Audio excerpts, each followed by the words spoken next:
personas con nuestro Señor. Muy bien, estamos terminando hoy día una serie y durante estas semanas, esta serie que se llama Ambientes Transformadores, hemos hablado de muchas cosas interesantes. Hemos ido colocando algunos pilares sobre los cuales estamos construyendo algo muy importante. La primera semana, el pastor que predicó hablaba de que la presencia de Dios tiene el potencial de transformar todo en nuestras vidas. Y vimos un versículo que dice que en su presencia hay plenitud de gozo. En su presencia hay delicias a su diestra, en su presencia hay algo transformador, en su presencia hay algo catalizador, que cuando tú y yo nos encontramos con ese Dios que sale en la Biblia, que cuando tú y yo tenemos un encuentro de esa naturaleza, hay algo que siempre sale transformado. Esencialmente somos nosotros los que salimos transformados. Y la segunda semana hablamos de cómo lucha un cristiano, cómo la alabanza, cómo la adoración tiene el potencial de traer la presencia de Dios. En la oración que nos enseñó Jesús dice claramente, Padre nuestro que estás, ¿dónde? Allá. Santificado, ahí comienza una adoración, ahí comienza una comunicación con ese Padre que está allá para poder decir, Padre tú que estás allá, por favor ven acá. Nosotros traemos presencia de Dios, somos catalizadores de esa presencia, porque solo los hijos de Dios pueden adorar al Padre Celestial. Solamente los hijos de Dios pueden traer esa presencia. Y es por eso que hablamos de que así lucha un cristiano. Cuando nosotros le decimos, ¿se acuerdan la canción que aprendimos? Así peleo mis batallas. Y la cantamos, ¿por qué razón? Porque un cristiano tiene un arma poderosa en la alabanza, porque la alabanza puede liberar la presencia de Dios y trae esa presencia de Dios a este lugar, porque Dios habita en las alabanzas de su pueblo. ¿Sí? Y la semana pasada hablamos del cuándo. ¿Cuándo, pastor, tenemos que cantar? Y hablamos del Salmo 34, que lo escribió David en medio de una cueva, en medio de un momento oscuro de su vida. Él declaró lo siguiente: bendeciré a Jehová en todo tiempo, su alabanza estará de continuo en mi boca. Entonces hablamos del cuándo, de cómo esta alabanza se va perpetuando en el tiempo, al margen de las circunstancias, al margen de lo que sucede. Yo puedo tener la posibilidad de adorar y de alabar a este Dios que cuando logro conectarme, esa presencia viene y nos da la perspectiva correcta. Que aunque pareciese que estoy rodeado, estamos rodeados de Él. Y esta semana quiero hablar de una distinción. Mire, vamos, Javier. Quiero hablar del concepto de adoración total y lo primero que quiero decir es lo siguiente. Alabamos a Dios por lo que Él hace. Lo primero que hemos establecido durante estas series, que alabamos a Dios por lo que Él hace, las cosas que Él ha hecho. Por eso el salmista y la palabra de Dios nos dice constantemente, dice, voy a declarar las maravillas de Dios. Dios ha hecho esto, Dios ha hecho aquello, grandes son las obras de Dios, grande es Jehová y digno de suprema alabanza por los hechos poderosos. Y nosotros lo cantamos acá en la iglesia. Los hermanos nos han dirigido en canciones que dice, grandes cosas ha hecho nuestro Dios, nos alegraremos en Él, nos gozaremos en Él. ¿Por qué razón? Porque todos nosotros hemos sido testigos y hemos sido beneficiarios de las cosas que Dios hace por nosotros. Le hago una pregunta sencilla. ¿Dios ha hecho cosas por usted? ¿Grandes o pequeñas? Y por eso le alabamos. La alabanza, en otras palabras, es una respuesta a las cosas que Dios hace por nuestras vidas. Pero en segundo lugar, tenemos que decir lo siguiente: cuando hablamos de adoración, adoramos a Dios por lo que Él es, o mejor dicho, por quién es Él. Y acá hay una distinción tan sencilla. Hay una historia de un hombre que va caminando por la orilla de una piscina. El tipo no sabe nadar. Y se resbala, cae a la piscina y de pronto alguien de la nada se tira al agua y lo saca, lo rescata y esta persona le dice, oye, gracias por salvarme, gracias por sacarme del agua, me salvaste la vida. Y la persona viene y le dice, ok, y le deja una tarjeta y lo deja invitado a comer a su casa. Cuando el tipo llega al lugar, se encuentra con que aparte de que el tipo lo salvó, es un tipo que tiene un palacio, tiene algo extraordinario, es impresionante y se da cuenta que no solamente es el Salvador, sino que es es una persona majestuosa. De la alabanza, de darle gracias por haberlo salvado, comienza a conocer a esta persona y evidencia que más que un salvador, también es algo superior. Nosotros, en la medida que conocemos más a Dios, podemos adorarle más y podemos adorarle mejor. Y en la medida que le adoramos más y le adoramos mejor, podemos conocerle más. A mayor adoración, mayor conocimiento de este Dios. Y a mayor conocimiento de este Dios, tenemos una mayor perspectiva de lo que es la adoración. Y eso es lo que de alguna u otra manera hemos ido estableciendo, porque mientras más conocemos a Dios, y eso es lo que queremos, que conozcamos a Dios, mejor vamos a poder adorarle. Y la historia de hoy día es una historia maravillosa, no es una historia larga, pero está enmarcada en un contexto de adoración que es humilde y que es poderosa. Un contexto de adoración que ha trascendido en el tiempo, y en este contexto hay una promesa. Dice Jesús que mientras se predique el evangelio por toda la tierra, esta historia va a ser recordada. Entonces, para ser fiel a las palabras de Jesús, quiero comenzar con el siguiente versículo. Dice así: uno de los fariseos invitó a Jesús a cenar, así que Jesús fue a su casa y se sentó a comer. La historia nos habla de que este hombre que era fariseo se llamaba Simón, y antes este había sido leproso. Es decir, había padecido una enfermedad prácticamente terminal de la época, y Dios de alguna manera lo había sanado, y este tipo, aparte de haber sido alguien que Dios lo había sanado, era también un fariseo. Las razones por las cuales este tipo invitó a Jesús, no lo sabemos. No lo sabemos. Le hago una pregunta: si Jesús estuviera acá físicamente, ¿lo invitaría a su casa? ¿Sí? ¿Se sacaría una selfie con él? Todo el rato, ¿cierto? Diríamos, oh, aquí con Jesús, la media compañía y todo. Lo invitaría a comer, yo creo. ¿Por qué lo invitaría a comer? ¿Cuál sería la motivación de invitar a Jesús a su casa a comer? Mire, este hombre dice que invitó a Jesús a cenar, así que Jesús fue a su casa y se sentó. Qué privilegio tener a Jesús en su casa.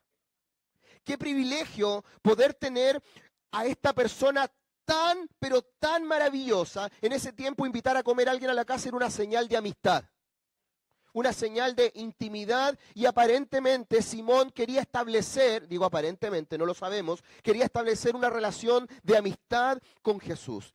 Y pasa algo increíble.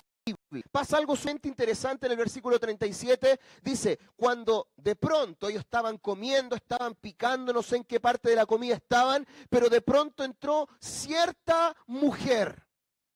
Me encanta la descripción que hace Lucas, eso está en Lucas. Lucas era un tipo muy estudioso, muy detallista, muy centrado en las formas, en las actitudes, en las miradas, en las reacciones. Dice, cuando cierta mujer, ¿de qué cosa? De mala vida. En otra versión dice, una mujer pecadora. ¿Qué se le viene a usted a la mente cuando dicen una mujer de mala vida?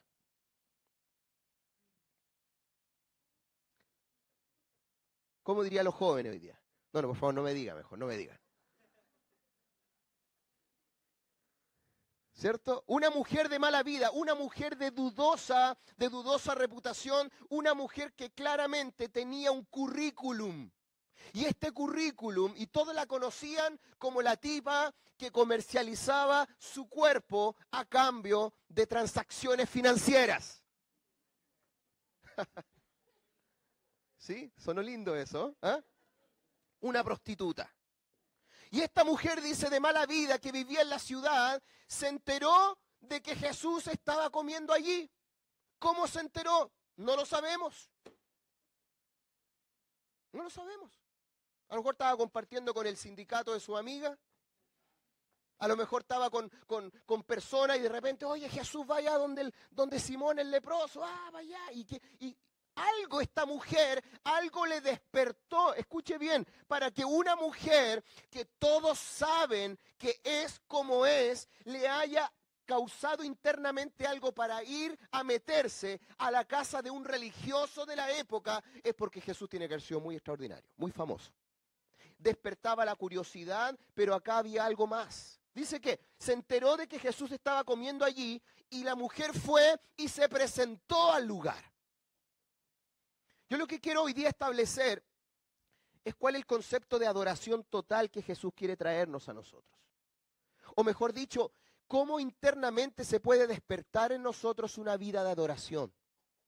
Porque para nosotros muchas veces confundimos adoración con canciones lentas. ¿Cómo recién?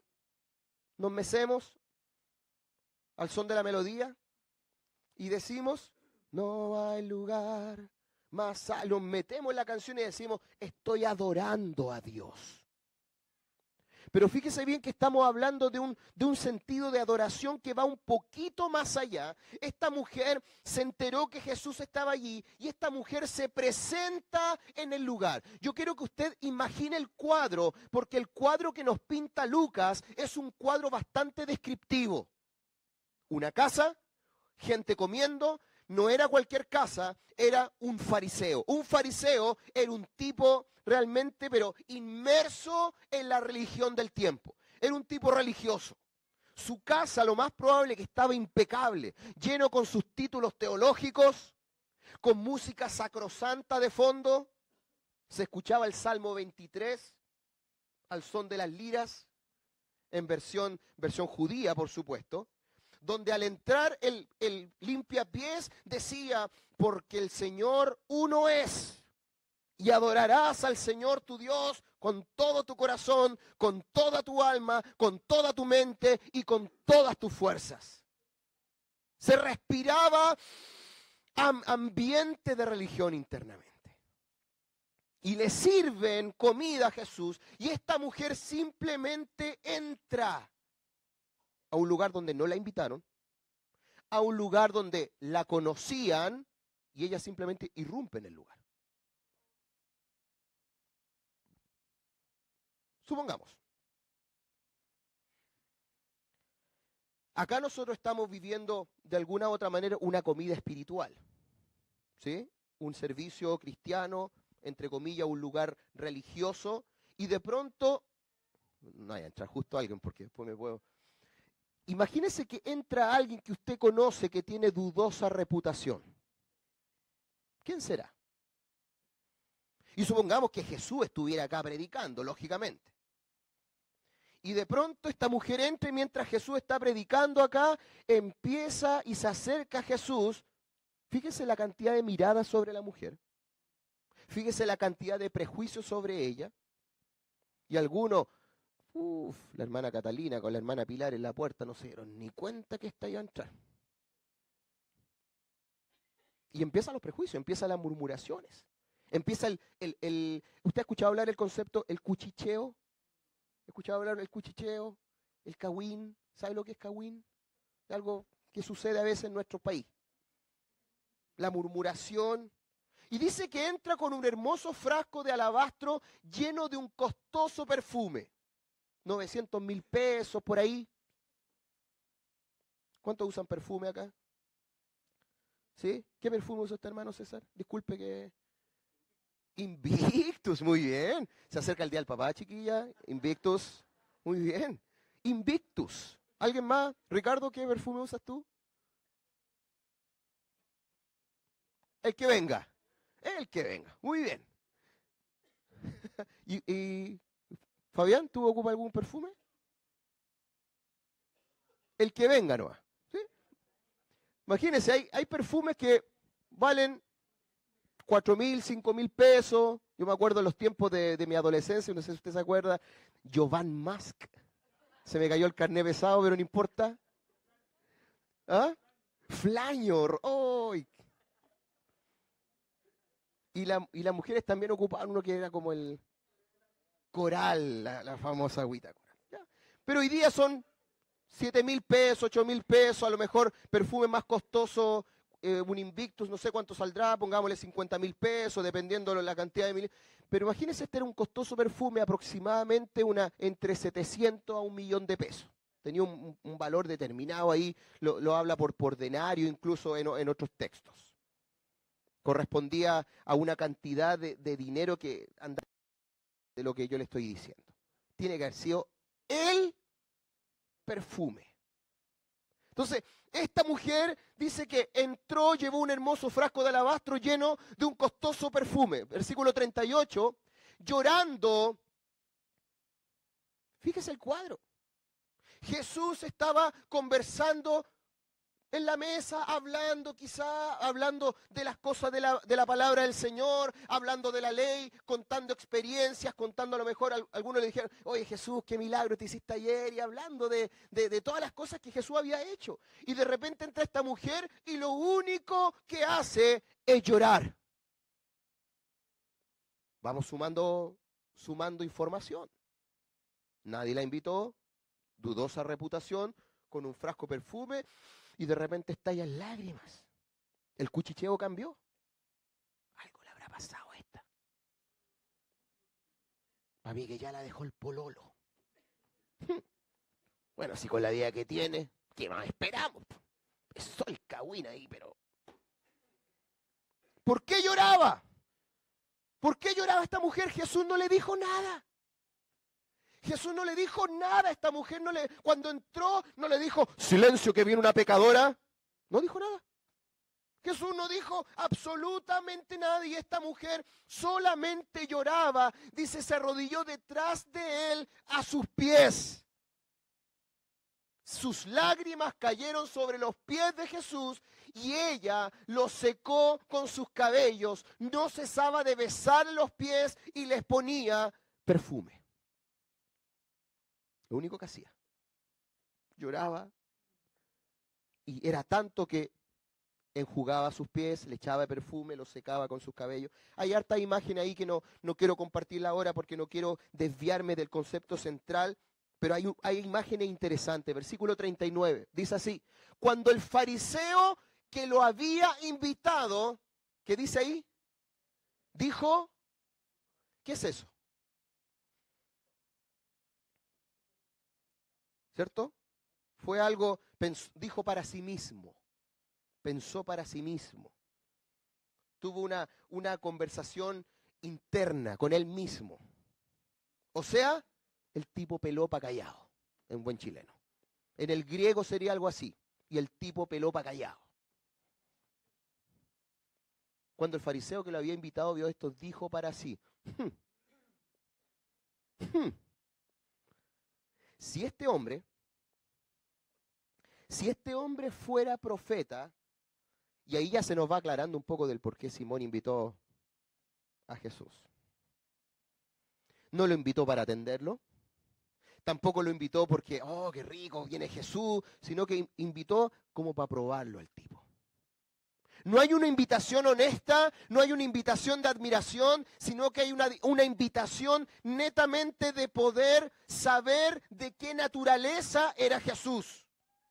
Si este hombre fuera profeta, o sea, lo invitó en primer lugar, tenía un concepto de que probablemente este tipo podía ser profeta. Si este hombre fuera profeta, sabría qué tipo de mujer lo está tocando. Ojo, a los maestros de la ley en ese tiempo, una mujer así no se le podía, una mujer ni siquiera se le podía acercar. Pero esta mujer lo estaba tocando y no era cualquier mujer. Era una mujer de dudosa reputación. Y mire lo que hace. ¿Qué dice? Es una pecadora. En otras palabras, acá vamos a ver algunas perspectivas, y esto es lo que yo me quiero centrar. ¿Cuál es la perspectiva de Simón de la adoración? ¿Cuál es la perspectiva de la mujer de la adoración? ¿Y cuál es la perspectiva de Jesús de la adoración? Obviamente nos tenemos que quedar con la perspectiva de Jesús, porque Jesús es aquel que quiere componer en nosotros el buen concepto y el concepto correcto de lo que es la adoración. Fíjese la perspectiva de Simón. Simón había sido sanado de una lepra. Pregunta, ¿cómo se comportaría usted con Dios si usted tuviera un cáncer terminal y el doctor le dice, mañana te mueres, y cuando llega el día de mañana, alguien ora por ti en el nombre de Jesús y de pronto el cáncer desaparece? Te hago una pregunta, ¿cómo vives el resto de tu vida? ¿Cómo? Agradecido. ¿Por qué razón? Porque Dios hizo una obra maravillosa. Simón había sido receptor de una obra maravillosa y transformadora de parte de Dios. Segundo, la perspectiva de Simón, la pregunta es, ¿por qué invitó a Jesús? De partida, escuche bien, uno no puede adorar a Jesús basado en cierta información que uno pueda tener de Jesús. Uno no puede tener una relación con Jesús desde el punto de vista puramente intelectual. Jesús no es una persona con la cual yo podría decir, lo voy a probar o no lo voy a probar. Hay gente que equívocamente dice lo siguiente, voy a darle una oportunidad a Jesús. Cuando la perspectiva es la contraria. Es Dios el que te ha dado la oportunidad. Es Dios el que a nosotros nos ha dado la oportunidad de la vida. Y no nos ha dado solamente una, sino que nos ha dado 2, nos ha dado 10, nos ha dado 100 oportunidades. ¿No es cierto? Muchas veces Dios nos ha entregado oportunidades. Por lo tanto, este tipo, la perspectiva del fariseo, ¿sabe cuál fue? Él fue una persona juiciosa con Jesús. Él dijo, si este tipo fuera profeta. Él dijo, si realmente Jesús fuera lo que dice ser. A veces nosotros vamos a Jesús con la motivación equivocada. Creemos que si Jesús no hace algo importante por nosotros, creemos que si Jesús no logra algo, a lo mejor nosotros decimos, Jesús no es tan poderoso como dicen que es. Y nos desencantamos. El desencanto llega porque simplemente tu relación con Cristo, tu relación con Dios está basada solamente en las cosas que Él hace. Pero no está basada en un conocimiento de quién es Él. Porque muchas veces Dios te dice no, y ese no nosotros lo interpretamos simplemente como una ausencia de Dios. Por lo tanto, cuando Dios no hace algo por mí, igual Jesús o Dios no me ama. Y nuestra fe comienza a claudicar y nuestra relación con Él empieza a ser un poquito más fría. ¿Fue juicioso con Jesús? Fue juicioso con la mujer.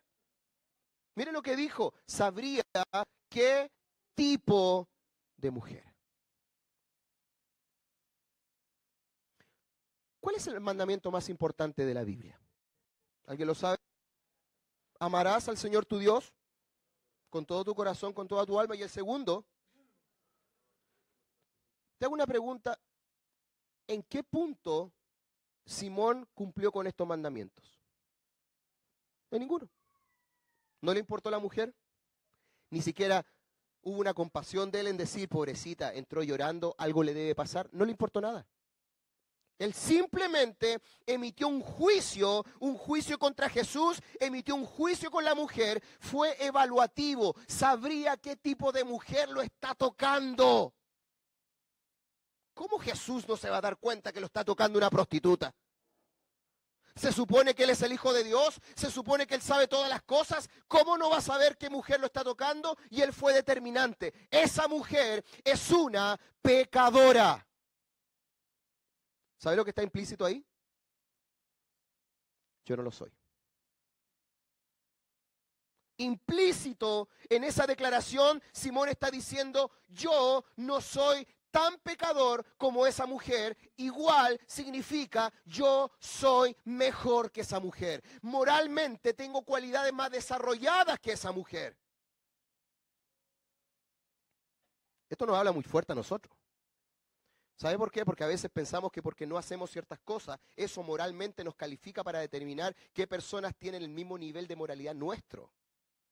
Y por lo tanto, hacemos algunas aseveraciones como, esa persona no es como yo.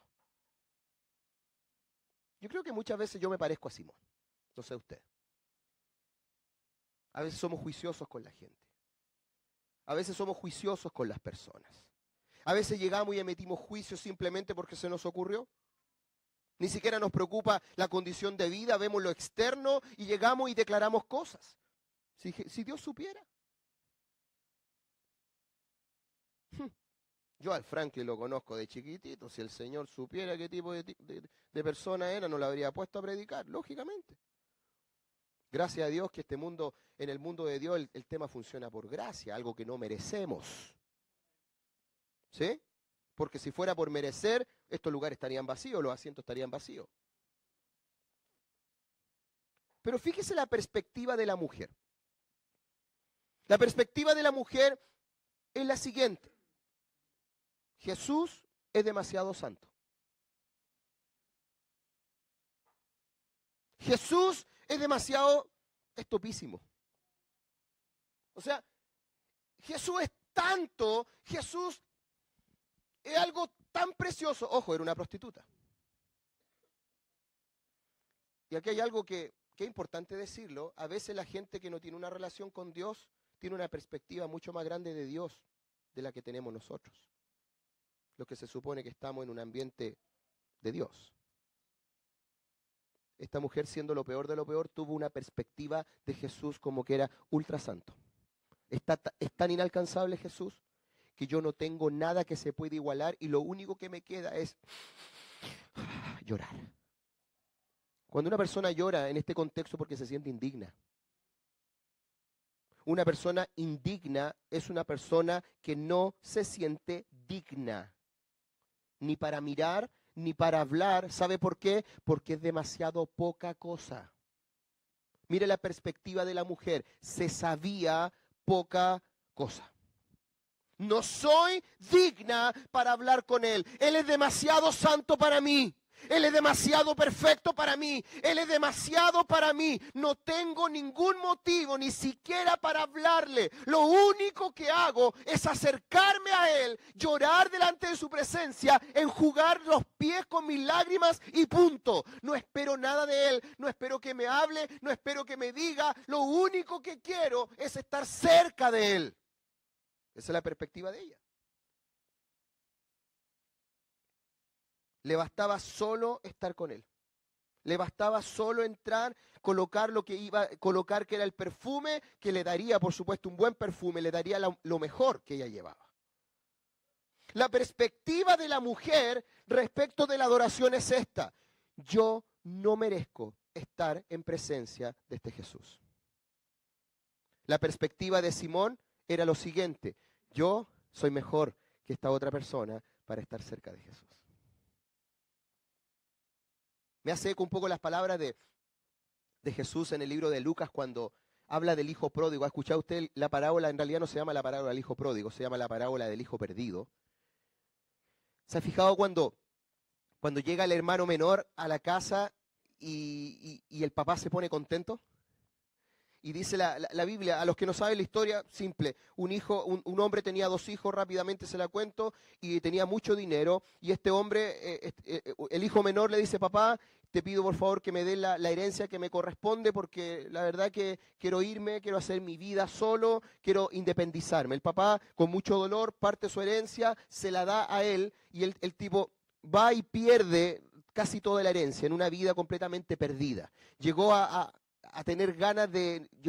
no tener comida y consiguió un trabajo en el cual tenía que alimentar cerdo. Era tanto el hambre que tenía que él simplemente anhelaba alimentarse con la comida de los cerdos con tal de saciar su hambre. Entonces él dice la palabra que entró en sí, que para nosotros eso se llama arrepentimiento, pero está lejos de ser arrepentimiento, sino que lo que motivó al joven volver a la casa del papá fue el hambre, ni siquiera el daño que le había hecho al papá, y él vuelve ensayando un discurso muy parecido al nuestro. Señor, nunca más me voy a portar bien de aquí en adelante. Él fue ensayando ese discurso. Padre, he pecado contra el cielo, contra ti, no soy digno de ser llamado tu hijo, y cuando va llegando donde el padre, dice que el padre lo ve de lejos, va corriendo donde él, y antes que le dijera cualquier cosa, el padre lo abraza, le da un beso, le pone ropa,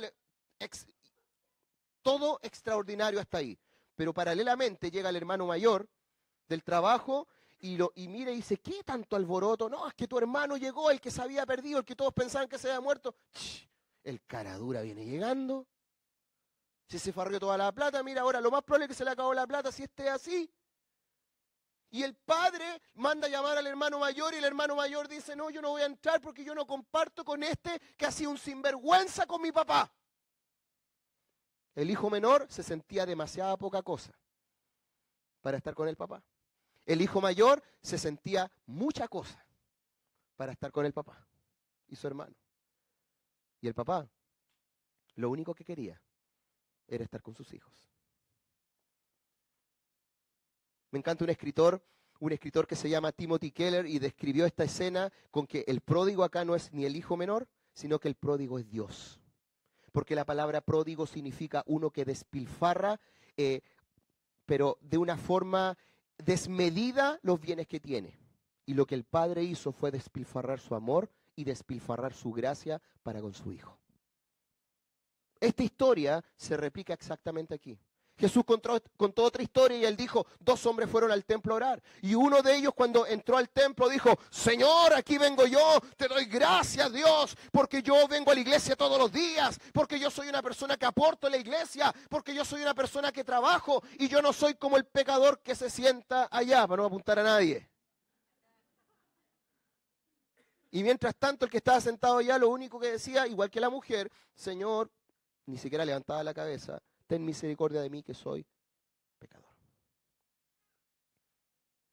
Mire, vamos. La perspectiva más profunda de la adoración no está basada en lo que yo soy, sino en lo que Él es. Porque muchas veces hay personas que nos cuesta, o hay personas que quieren entrar a la presencia de Dios porque entran con un currículum de base. ¿Cómo Dios me va a escuchar si yo he hecho esto, yo he hecho acá, yo he hecho allá? Si yo soy un mentiroso, si yo soy aquí, yo soy acá. Escuche bien, el hecho de que Cristo, de que Dios te acepte en su presencia, no está basada en la calidad moral de tu vida. Por eso se llama un trono de gracia y de misericordia. Nos acercamos a Él simplemente porque Él es un Dios lleno de misericordia, lleno de gracia, lleno de amor y lleno de perdón. Cuando tú tienes esa perspectiva, tú sabes que entras a la presencia de Dios y Jesucristo lo único que hace es lo que hizo con esta mujer, que vamos a construir hacia ella. Tanto Simón como la mujer se acercaron a Jesús. Pero solamente un acercamiento dio en el clavo en el corazón de Cristo. ¿Por qué? Jesús siempre, como siempre, nos da claridad. Mire lo que dice el versículo 41 y 42. Jesucristo cuando ve esta escena, y cuando el hombre, ¿se acuerda que quedamos en el versículo que dice para sí? Si este hombre fuera profeta y supiera qué tipo de mujer lo está tocando, ¿sí? Jesús le responde con una historia. Le dice, Simón, te quiero contar algo.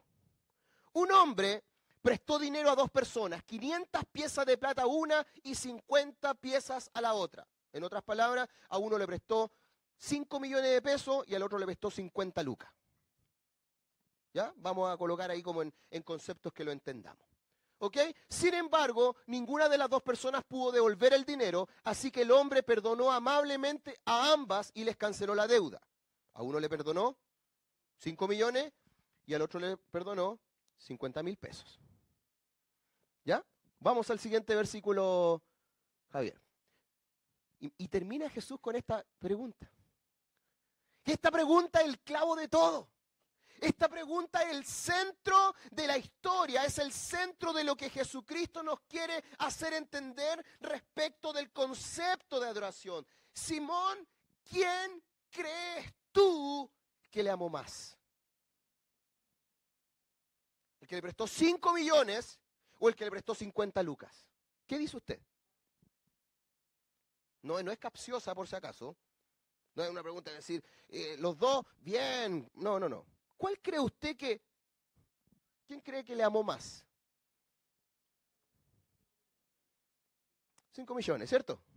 5 millones. Gracias, hermano. 5 millones. Obviamente, si yo no sé ¿cómo está su bolsillo a propósito? ¿Cuántos tienen deudas acá? ¿Alguien tiene deudas? Sí, deuda es cuando uno debe. ¿Qué pasaría si alguien te dijera, oye, Mati, ¿cuáles son tus deudas? No, sacando cuenta, debo como 2,5 millones. Mati, toma, ahí está, págala, Mati. ¿Cómo andaría la hermana Mati? Oh, gracias, esta persona se pasó. Y a lo mejor no, la hermana me diría, no, pastor, yo tengo 30 lucas de deuda. Y le pagáramos las 30 lucas. Ah, bueno, pero fueron 30 lucas nomás. La pregunta de Jesús acerca de esto. ¿Quién crees tú que le amó más? Simón respondió bien. ¿Sabe cómo respondió Simón? Igual que ustedes. Dijo exactamente, aquel que se le prestaron los 5 millones, yo creo que se le amó más. Jesús dijo, correcto. Correcto, porque justamente en este contexto estamos hablando de amor. Mira lo que dice y lo quiero repetir en esto. Vamos, ama a Dios con todo tu corazón. El mandamiento central de toda la Biblia tiene que ver con amar a Dios con todo el corazón. Te hago una pregunta, ¿de dónde nosotros sacamos una comprensión de esto? ¿De dónde nosotros sacamos internamente una comprensión de cuánto Dios nos ha amado? En otras palabras, no podemos adorar a Dios de una manera completa y concreta y progresiva a no ser que tengamos una perspectiva cada vez mayor del amor que Él nos ha dado a nosotros. Y de eso se trata la vida cristiana, de descubrir, de conocer. Por eso el apóstol Pablo en el libro de Efesios nos dice lo siguiente, dice que puedan la altura, la anchura, la profundidad y la amplitud de ese amor que sobrepasa todo. Porque mientras más caminamos en este camino de la fe, mayor es nuestra comprensión del amor. ¿Sabes tú cuánto Dios te ama? Porque esa es la pregunta. ¿Sabes tú cuánto Dios te ama? Yo creo que la mayoría lo sabe porque la Biblia dice en Juan 3:16, el versículo más famoso, de tal manera amó Dios al mundo que le ha dado a su Hijo unigénito para que a todo aquel que en él cree no se pierda, mas tenga vida eterna. Pero la pregunta va más allá y te la quiero cambiar de tiempo. ¿Sabes tú cuánto Dios te amó? Porque ahí nos perdemos. Cuando se trata de cantidad, nos perdemos. No se trata simplemente, no se trata de una realidad distinta. Tú y Jesús y nadie más. La adoración se trata de tú y Jesús y nadie más en las posiciones que corresponde. Jesús y yo. Jesús, el que te amó como nadie más te ha amado y te amará en este mundo, y tú.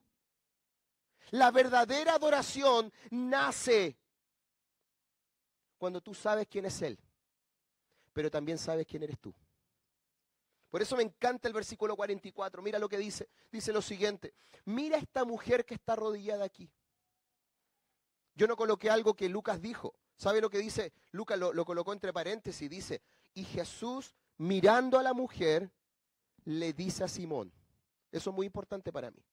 Ese detalle es muy importante. Mirando a la mujer, le dice a Simón, mira esta mujer que está arrodillada aquí. Cuando entré en tu casa, Simón, cuando entré en tu casa, no me valoraste para nada. No te importó que yo entré porque no me diste agua para lavarme el polvo de los pies, que era una costumbre, porque en ese tiempo las calles eran y los zapatos no eran como los nuestros, por lo tanto era una costumbre, no me diste agua para lavarme los pies, ella me los lavó con las lágrimas y los secó con sus cabellos. Versículo 45, dice, tú no me saludaste con un beso, que era una costumbre de amistad, de respeto, de aprecio, de bienvenido a casa, pero ella desde el momento en que entré no ha dejado de besarme los pies. Versículo 46, tú no tuviste la cortesía de ungir mi cabeza con aceite de oliva, pero ella ha ungido mis pies con un perfume exquisito. Jesús vio una diferencia importante entre el trato que le dio una persona y el trato que le dio otra persona. Y aquí viene el mazazo de Jesús. Versículo 47. 47. Te digo que ella sabe que le perdoné 200 millones. Te digo, Simón, ella sabe que le perdoné 200 millones. Por eso ella me demostró tanto amor. Esto es un mazazo, hermano, porque una persona a quien se le perdona poco, demuestra poco. ¿Sabe lo que significa esto?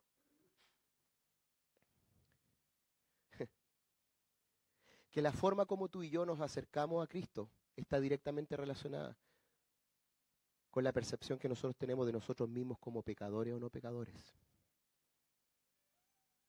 ¿Sabes qué significa esto? que muchos de los que estamos aquí sentados o yo parado predicando, pensamos que la cantidad de pecado que Jesús nos ha perdonado es poquita. Y por ende nos creemos mejor. Y por ende no nos ensuciamos las manos con Jesús. Y por ende no le besamos, y por ende no lavamos los pies de Jesús, y por ende no tenemos la misma actitud que tuvo la mujer, porque la mujer en primer lugar tiene un punto de partida interesante. Soy una pecadora perdida. Simón no. En otras palabras, un adorador está consciente de quién ha sido. ¿Sí? ¿Qué has sido tú? No, aquí no se trata de inventar testimonio. Aquí no se trata de andar inventando. Pero fíjate bien qué poderosa la frase de Jesús. Al que más se le perdonó, más amó. O sea, mi conciencia de cuánto se me perdonó está directamente relacionada con la cantidad de amor que yo estoy dispuesto a entregar. A menor conciencia de lo que me perdonó Jesús, menor conciencia voy a tener del amor que le voy a entregar. Está relacionado, es directamente proporcional. Un adorador está consciente de quién ha sido. ¿Sabe lo que dice la Biblia? Por cuanto todos pecaron, están destituidos de la gloria de Dios. La palabra todos en el griego significa todos. Todos. Todos. Dile al que está a tu lado, dile tú también. Tú también. Por cuanto todos pecaron, tú también. Sí, pero es que mi pecado, tú también. Tú también, no, pero es que yo jamás, tú también. Todos nosotros hemos pecado. El libro de Romanos dice lo siguiente: por causa de uno que pecó, todos fuimos declarados pecadores. Esa es nuestra verdad. Esa es nuestra realidad. Somos pecadores. Un adorador está consciente de quién ha sido. En otras palabras, nunca vas a tener la cara en presentarte ante Jesús simplemente porque te portaste bien en la semana. Eso no sirve delante de Él. Lo segundo es esto: un adorador está consciente de quién es hoy. Somos hoy día. Somos personas lavadas, limpiadas y redimidas por la sangre de Jesús. ¿O no? Denle un aplauso al Señor, hermano. Si le va a dar un aplauso es para Él.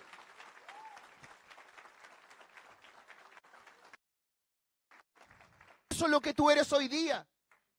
Tus acciones no te salvan, tus acciones no te dicen, sí, ahora tenés cara para pararte delante de Dios. Nunca tenemos cara para pararnos delante de Dios. Él limpió mi pecado, Él me regaló justicia para que hoy día pueda pararme en la presencia de Jesús.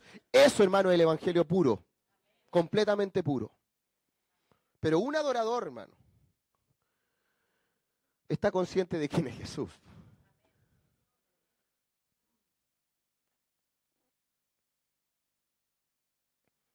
Que te sepas las canciones correctas, los rezos correctos, las oraciones correctas, los versículos correctos. Que hayas estado con los pastores correctos en el tiempo correcto. No te sirve en este contexto. No te sirve en este contexto. ¿Sabes quién es Jesús? Bueno, esta pregunta es una pregunta progresiva en nuestras vidas, porque la idea es que constantemente estemos sabiendo quién es Jesús. Nuestra iglesia existe para conectar personas con Jesús. Y queremos que todos los días usted se esté conectando con Jesús, porque mientras más se conecta con Jesús, más va a conocer a Jesús. Y mientras más conoce a Jesús, más va a poder adorar a Jesús. ¿No es así? ¿Quién es Jesús? No, Jesús es el Hijo de Dios. Sí, pero es más que eso. Efesios capítulo 1 nos entrega un panorama precioso de quién es Jesús y dice: Dios puso a Jesús como por sobre todo. ¿Sabe lo que es eso? Nadie, nada es como Jesús. Jesús está en la punta de la pirámide. Él es lo máximo. Y lo máximo de lo máximo te escogió por amor. Te escogió por amor. Un adorador sabe quién es Jesús. Y te hago una pregunta central y con esto termino. ¿Cuánto amor demuestras por Él?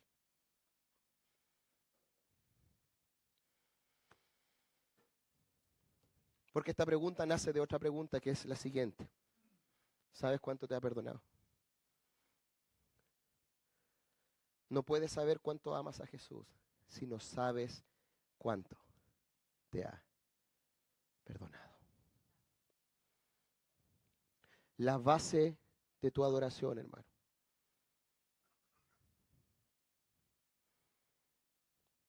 parte de esta humildad real. No soy nada delante de ti, pero al mismo tiempo soy todo para ti. ¿Por qué? Porque a Él se le ocurrió, hermano. No le puedo dar otra respuesta más sencilla que esa.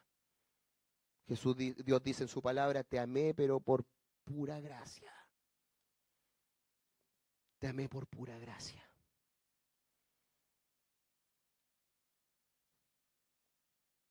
Los adoradores transforman ambientes.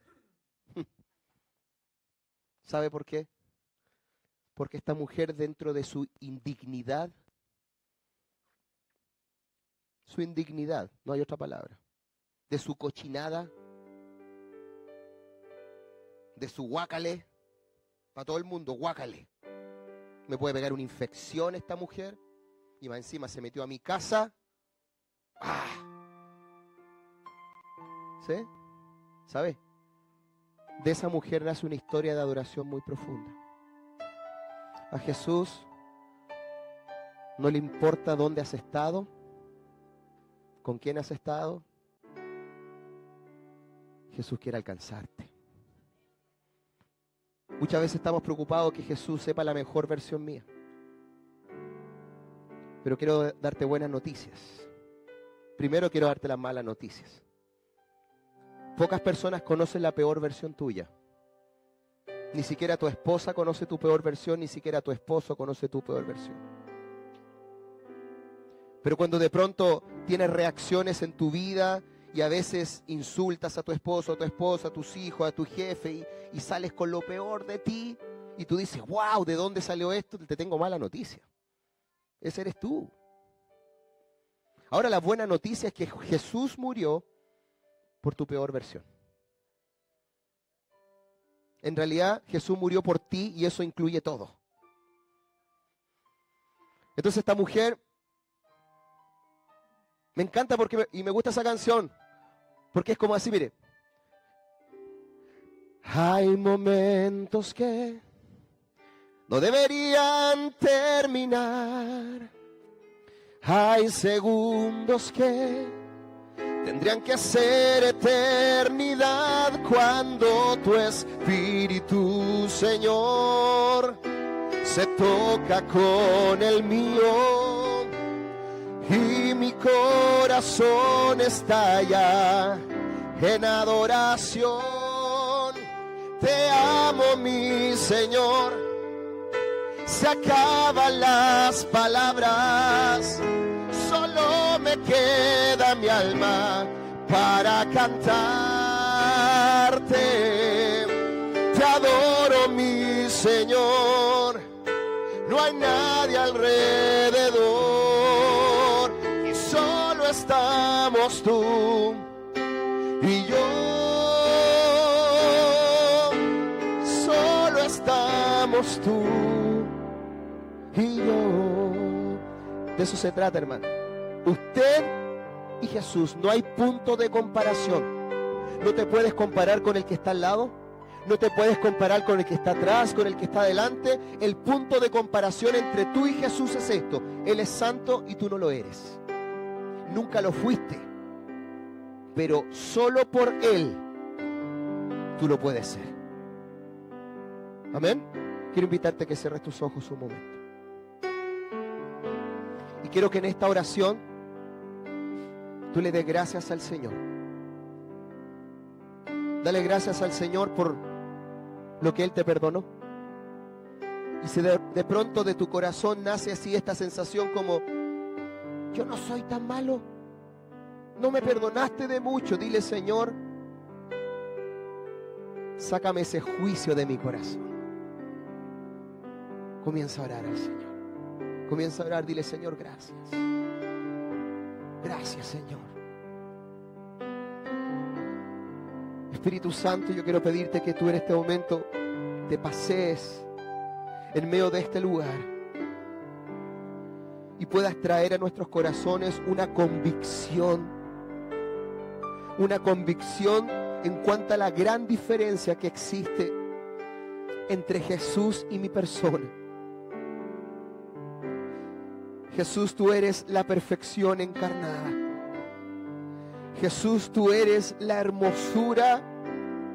Tú eres lo máximo, Jesús. Tú eres todopoderoso. Tú eres Dios fuerte. Tú eres Padre eterno. Tú eres príncipe de paz. La Biblia dice que tú eres el principio, que tú eres el final.